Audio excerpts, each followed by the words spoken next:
আসসালামু আলাইকুম বন্ধুরা, আশা করি সবাই ভালো আছেন। আলহামদুলিল্লাহ আপনাদের দোয়ায় আমিও ভালো আছি। চলে আসছি নতুন আরেকটি রান্নার রেসিপি নিয়ে আপনাদের কাছে। তো বন্ধুরা, আজকে তোমাদেরকে করে দেখাবো খুব মজাদার একটি বিকালের নাস্তা। এটা আপনারা চাইলে সকালেও খেতে পারেন, আর বাসায় থাকা অল্প উপকরণ দিয়ে তৈরি করে নিতে পারেন এই নাস্তাটি। তো বন্ধুরা, চলুন কথা না বাড়িয়ে চলে যায় রেসিপিতে। আর এর আগে আমি আপনাদেরকে দেখিয়ে দিচ্ছি কি কি উপকরণ লাগছে এই রেসিপিতে। তো বন্ধুরা দেখো, এখানে আমি নিয়ে নিয়েছি 1 কাপ আটা। আপনারা চাইলে ময়দা দিয়েও করতে পারেন, আমি আজ আটা দিয়ে করে দেখাচ্ছি এই রেসিপিটি। এখানে আমি 1 কাপ আটা নিয়েছি 1 টেবিল চামচ চিনি। আপনারা মিষ্টিটা আপনাদের টেস্টের উপর ডিপেন্ড করে দিতে পারেন। আমি এখানে 1 টেবিল চামচ চিনি নিয়ে নিয়েছি। এখানে নিয়েছি স্বাদ অনুযায়ী লবণ। এখানে নিয়েছি 1 চা চামচ বেকিং পাউডার। আপনারা চাইলে এখানে বেকিং পাউডারের বদল একটি ডিমও ব্যবহার করতে পারেন, বা চাইলে একটি ইনো ব্যবহার করতে পারেন। ইনো ব্যবহার করার ক্ষেত্রেও সেম, কিন্তু আপনি যে বেকিং পাউডার ব্যবহার করার ক্ষেত্রে যে উপকারিতাটা পাবেন, ইনো ব্যবহার করার ক্ষেত্রেও আপনি সেম উপকারিতাটা পাবেন। আর বন্ধুরা, আমি এখানে নিয়ে নিয়েছি গুড়। তো বন্ধুরা দেখো, এই গুড়টা আমার ফ্রিজে ছিল, আমি গুড়টা নিয়ে নিয়েছি। গুড়টা দিয়ে কি করব সেটাও বলছি। আর আজকের এই রেসিপিটা আমি আপনাদেরকে দুইভাবে করে দেখাবো। আপনারা দুইভাবে করে খেতে পারবেন। যারা মিষ্টি কম পছন্দ করেন তাদের জন্য একভাবে, এবং কি যারা মিষ্টি পছন্দ করেন তাদের জন্য আরও একভাবে আমি করে, আজকের রেসিপিটা হবে একের ভেতর দুই। তো বন্ধুরা চলো কথা না বাড়িয়ে চলে যায় রেসিপিতে। আর এখানে আমি সাথে নিয়ে নিয়েছি 1 কাপ নর্মাল টেম্পারেচারের পানি। আমি এই পানিটা এখানে যতটুকু প্রয়োজন ততটুকুই ব্যবহার করব। তো বন্ধুরা দেখো, আমি এখানে একটা বল নিয়ে নিয়েছি। এই বলের মধ্যে এখন আমি এক এক করে সব উপকরণগুলো দিয়ে দিব। এই যে আমি এখানে নিয়ে নিয়েছিলাম যে 1 কাপ আটা, ওই আটাটা এখানে ঢেলে দিচ্ছি। সাথে আমি দিয়ে দিচ্ছি চিনি। এরপর দিয়ে দিচ্ছি স্বাদ অনুযায়ী লবণ। এই যে বন্ধুরা, এখানে যে বেকিং পাউডারটা দেখেছিলেন, আমি বেকিং পাউডারটা এখন ইউজ করব না।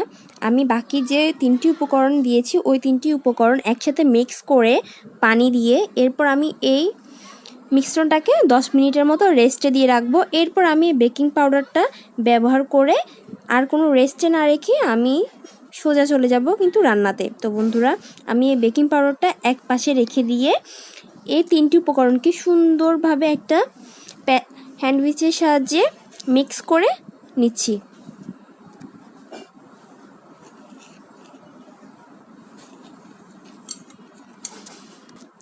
তো বন্ধুরা, এই যে আমি এখানে একটু একটু করে পানি দেব আর হ্যান্ডউইচের সাহায্যে মিশ্রণটি মিক্স করে নেব। সব পানি একসাথে দিতে যাবেন না বন্ধুরা। আমার একটু আজকে প্রবলেম হচ্ছে ক্যামেরাটা ধরতে, এই যেহেতু আপনাদের ভাইয়া বাসায় নাই, তাই আজ আমাকে একাই করতে হচ্ছে, ক্যামেরা ধরতে হচ্ছে, প্লাস রেসিপিটাও কন্টিনিউ করতে হচ্ছে। তো বন্ধুরা, আমি একটু একটু পানি দিয়ে কিন্তু মিশ্রণটা মিক্স করে নিচ্ছি। বন্ধুরা দেখো, আমি খুব সুন্দর করে মিশ্রণটা মিক্স করে নিয়েছি। আর এর ঘনত্বটা আমি আপনাদেরকে একটা চামচের সাহায্যে দেখাচ্ছি, এর ঘনত্বটা ঠিক কেমন হবে।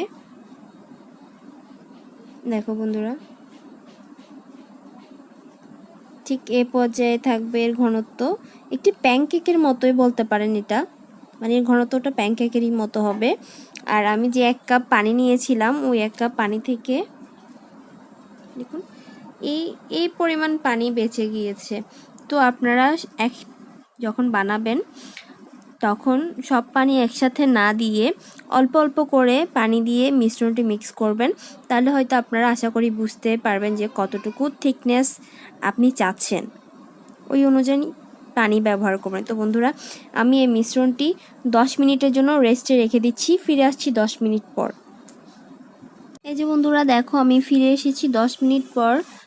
আর এই 10 মিনিট পর দেখো, আমি তোমাদেরকে একটু নেড়ে চেড়ে দেখাই এটার ঘনত্বটা ঠিক কেমন হয়েছে। তো বন্ধুরা, এখন এই পর্যায়ে আমি যে 1 চামচ বেকিং পাউডার রেখেছিলাম, ওই বেকিং পাউডারটা এখন আমি অ্যাড করে দিব।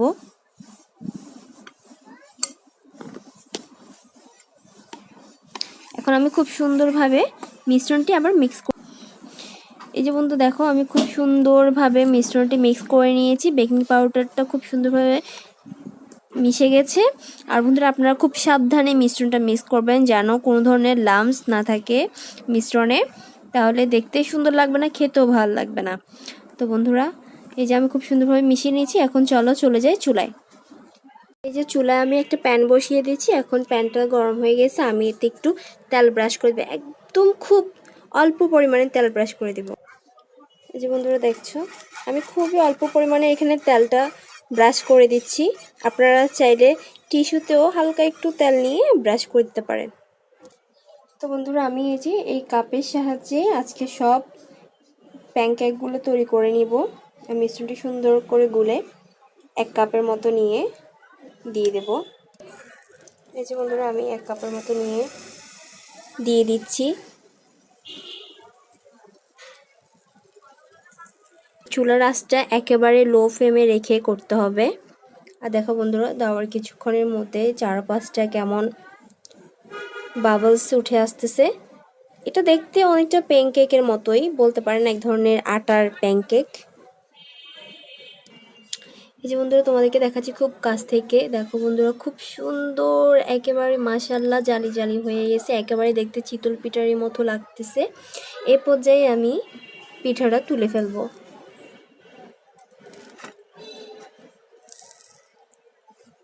তো বন্ধুরা ওপাশটা দেখাচ্ছি ঠিক এমনই হবে। আমি এখন তুলে নিচ্ছি। সেম প্রসেসে আমি আরও একটি পিঠা দিয়ে দেখিয়ে দিচ্ছি বন্ধু তোমাদেরকে। এই যে বন্ধুরা আমি আবার 1 কাপ গোলা নিয়ে দিয়ে দিচ্ছি প্যানে। তো এই পর্যায়ে আমি প্রত্যেকটা পিঠা তৈরি করে ফিরে আসছি। প্রত্যেকটা প্যানকেক তৈরি হয়ে গেছে, আটার প্যানকেক। এখন আমি চলে যাব দ্বিতীয় স্টেপে আরেকটা রেসিপি তৈরি করতে। এখান থেকে আমি কয়েকটা প্যানকেক নিব আরেকটা রেসিপি তৈরি করার জন্য। তো বন্ধুরা আমি যে প্যানের মধ্যে পিঠাগুলো বানিয়েছিলাম ওই প্যানে আমি দিয়ে দিচ্ছি 1 কাপ পরিমাণ গরুর দুধ। আমি এখানে গরুর দুধটা ইউজ করছি, আপনারা চাইলে পাউডার দুধও ব্যবহার করতে পারেন। আর বন্ধুরা এই যে আমি এখানে দিয়ে দিচ্ছি ওই যে গুড় আপনাদের দেখাচ্ছিলাম, ওই গুড়টা আমি ছোট ছোট করে গুঁড়ি করে নিয়েছি। আমি গুড়গুলো এখানে দিয়ে দিচ্ছি। মিষ্টিটা আপনাদের উপর ডিপেন্ড করে আপনারা দিবেন। এটা মূলত আমি তৈরি করে দেখাচ্ছি যারা মিষ্টি পছন্দ করেন তাদের জন্য। আর এর আগে যে প্যানকেকগুলো তৈরি করে রেখেছিলাম ওইগুলো যারা মিষ্টি কম পছন্দ করে তারা কিন্তু অনায়াসেই খেতে পারেন। তো বন্ধুরা এই দুটো উপকরণ আমি সুন্দর করে মিক্স করে নিব যতক্ষণ না পর্যন্ত বলক আসে। বলক আসলে বন্ধুরা আমি চুলাটা অফ করে দেব। বন্ধুরা দেখো আমি সুন্দর করে মিঠাইগুলো দুধের সাথে মিক্স করে নিয়েছি। আর বলক আস্তে আস্তে দুধের দেখো এমন ছানা তৈরি হয়ে গেছে, এতে ভয় পাওয়ার কোনো কারণ নেই। মিঠার সাথে দুধ একসাথে অ্যাড করে জাল দিলে কিন্তু এমনটা হয়ে যায়, তো এই ক্ষেত্রে ভয় পাওয়ার কোনো কারণ নেই। তো বন্ধুরা যেহেতু দুধটা বলক চলে আসছে তাই আমি চুলাটা অফ করে দিচ্ছি। বন্ধুরা দেখো এই পর্যায়ে আমি 5টি পিঠা এই বাটিতে আলাদা করে নিয়ে নিয়েছি। এখন এর উপর আমি আস্তে আস্তে যে দুধ আর গুড় জাল দিয়ে নিয়েছি ওই দুধ আর গুড়গুলো এর উপর দিয়ে দেব। তো বন্ধুরা দেখো আমি আস্তে আস্তে দিয়ে দিচ্ছি মিশ্রণটি। তো বন্ধুরা দেখো এই যে আমি দুটো রেসিপি তৈরি করে ফেলেছি মাত্র 1 কাপ আটা দিয়ে। তো এই যে এটা হলো যারা মিষ্টি লাভার তাদের জন্য, আর যারা মিষ্টিটা অ্যাভয়েড করেন তাদের জন্য এটা। আপনারা চাইলে এটা যে কোনো চাটনির সাথে সার্ভ করতে পারেন বা বিকেলে বা সকালে চা দিয়েও খেতে পারেন। দেখুন কতটা নরম আর কতটা তুলতুলে হয়েছে। আপনাদেরকে আমি খুব কাছ থেকে দেখাচ্ছি বন্ধুরা, দেখেন কতটা সফট হয়েছে, কতটা সফট।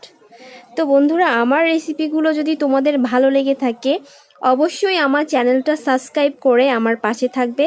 আর এমন নতুন নতুন আরও রেসিপি পেতে অবশ্যই আমার চ্যানেলটা লাইক করে, কমেন্ট করে, শেয়ার করে আমার পাশে থাকতে হবে।